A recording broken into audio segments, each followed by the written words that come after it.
گویا ہر محکمے کا ہیڈ، ہر ڈپارٹمنٹ کا ہیڈ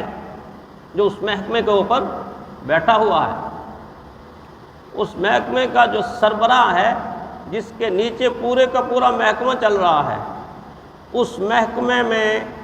جتنی بھی کرپشن ہوتی ہے، جتنی بھی خیانت ہوتی ہے، جتنی بھی رشوت کے بازار گرم ہوتا ہے، ہر بازار گرم کرنے والا دوزخ میں تو جائے گا ہی، کیونکہ حضور نے فرمایا الراشی والمرتشی کلاہما فی النار،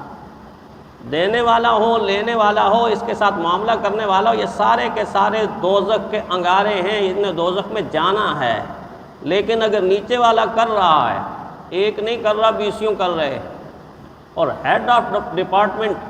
یہ سوچ لے کہ جی مجھے کیا ہے، ٹھیک ہے کر رہا ہے تو اس کا ذاتی معاملہ، کل قیامت کے دن وہ بھگتے گا۔ بڑی غلط فہمی ہے یہ، بڑی غلط